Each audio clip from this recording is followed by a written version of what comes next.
This is iFIBER 1 News. Here are today's top stories. The Trump administration wants the gray wolf removed from federally protected status throughout much of the country.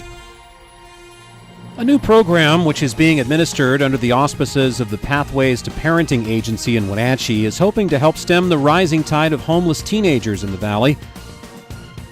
Representative Dan Newhouse and Senator Maria Cantwell are leading the charge in a push to allow Washington State apples access to Japanese markets. Last season, the Warden Cougar softball team saw a great deal of success. From the iFIBER 1 newsroom, this is iFIBER 1 News. And it starts now. The Trump administration wants the gray wolf removed from federally protected status throughout much of the country, leaving it up to the lower 48 states to manage their own packs. Acting Interior Secretary David Bernhardt proposed the new rule on Wednesday. If it's approved after a public comment period, it wouldn't affect eastern Washington, where the species is already managed by the state. But western Washington gray wolves are under federal protection, and there are believed to be at least 122 of them throughout the state, after a healthy recovery from near extinction over the last 20 years. The gray wolf is protected under the Endangered Species Act in 39 states and portions of 4 others. Congressman Dan Newhouse has unsuccessfully introduced multiple bills to delist the gray wolf, and he applauded the announcement on Wednesday.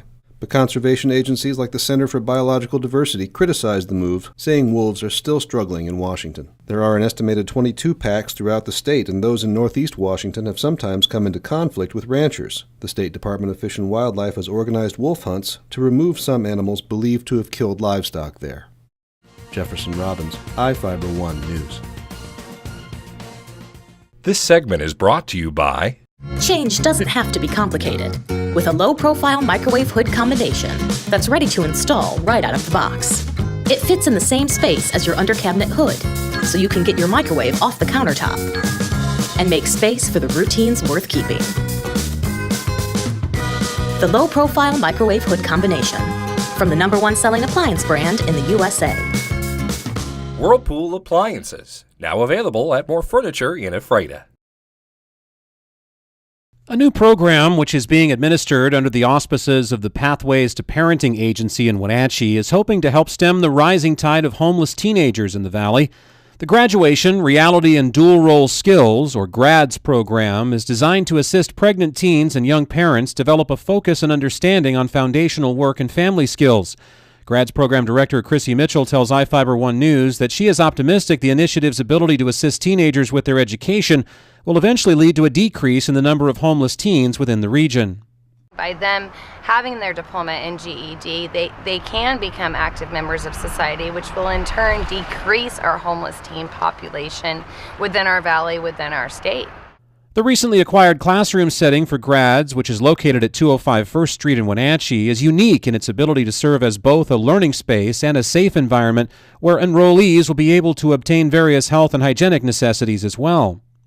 Our classroom is designed unlike any other classroom because it does have a living room environment, it does have a kitchen environment and a tech environment, so therefore we can build up the whole student so they can be successful not only in achieving their diploma or GED, but be successful in life. Where they can come in and get clean clothes, nutrition, build up life skills, but more importantly than that, that they can build their self-worth and have the support needed by community members.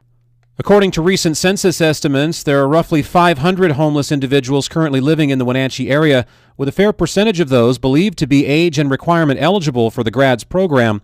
Mitchell says that over 100 area teenagers have already been identified who could potentially be helped through GRADS, and added that her organization is planning an indoor yard sale in the coming weeks as a fundraiser for its future endeavors.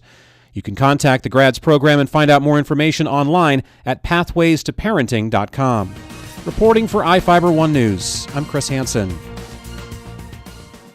This segment is brought to you by Your taste buds bored? Well, then bring them to Jay's Teriyaki. Not only does Jay's have a variety of teriyaki dishes, they also offer mouth-watering salads and sides. Call Jay's 509-764-5155. Jay's Teriyaki, located at 123 East Broadway in Moses Lake, because it's all in the sauce. Representative Dan Newhouse and Senator Maria Cantwell are leading the charge in a push to allow Washington State apples access to Japanese markets.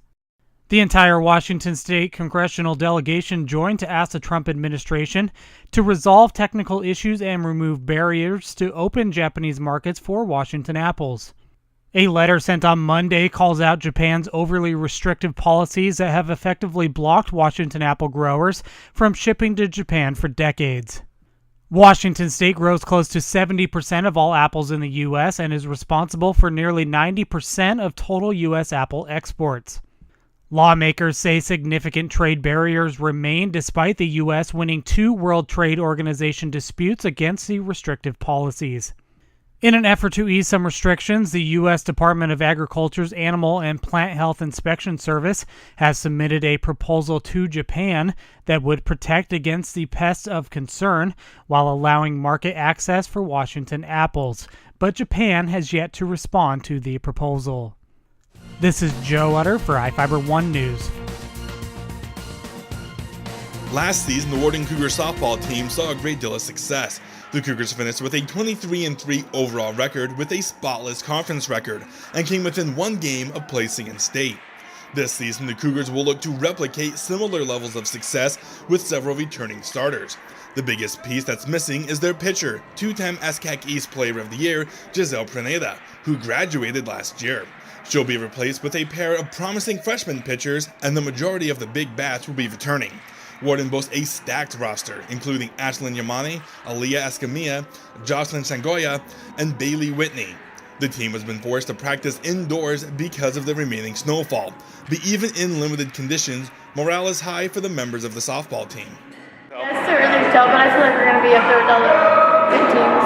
So, yeah. The plan is to try to make state this year, like try to take it, and I feel like we can take state this year with the team that we have. With Columbia Burbank dropping down to 2B, that leaves 2 games open for the Cougars to play tough non-conference opponents, which they look to take advantage of. The season will start on March 14th when the Cougars host 2A opponent Cheney. I'm Adam Chikoski for iFIBER 1 Sports. This is iFIBER 1 News. For more information on these stories and other news, visit us online at iFiber1.com or check us out on Facebook.